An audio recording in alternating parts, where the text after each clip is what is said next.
Anupama upcoming twist. Anupama TV serial में अनु और अनुज कपाड़िया फिर से एक हो गए हैं। लेकिन अनुज को अनुपमा के बारे में कुछ भी याद नहीं है। शो में 6 महीने का लीप लिया गया है। अनुपमा और अनुज की जिंदगी पूरी तरह से बदल गई है।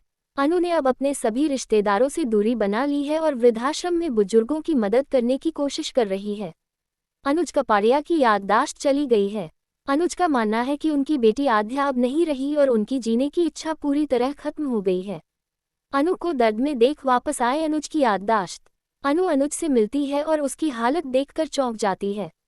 वह अब अनुज की याददाश्त वापस लाने की कोशिश कर रही है। अनुपमा के आने वाले एपिसोड में हम देखेंगे कि अनु अनुज कपाड़िया को इस उम्मीद के साथ अपने खुशी के पलों की याद दिलाएगी कि वह वापस नॉर्मल हो जाएगा। वह उसे अपनी शादी की तस्वीरें और सारी यादें दिखाएगी। वह डांस भी करेगी। अनु को हमेशा डांस करना पसंद था और अनुज उसकी इस कला से दीवाना हो जाता था। अब लीप के बाद ये दिखाया गया है कि अनु के पैर में चोट लगी है और उन्हें चलने में परेशानी होती है और वह अक्सर लंगड़ा कर चलती है। हालांकि इन सब के बावजूद अनु सिर्फ अपने अनुज कपाड़िया के लिए परफॉर्म करने की कोशिश करेगी। अब जब अनुज अनु को दर्द में देखता है तो वह अनु के लिए परेशान होता हुआ नजर आता है। आज के एपिसोड में हमने देखा कि अनुज कपाड़िया ने अनुपमा को आद्या के मरने के बारे में बताया।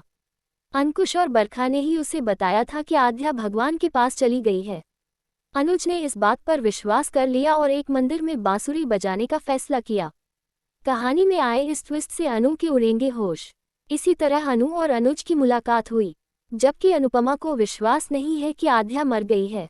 आने वाले एपिसोड में हम देखेंगे कि अनुपमा ये पता लगाने के मिशन पर है कि वास्तव में आद्या के साथ क्या हुआ था।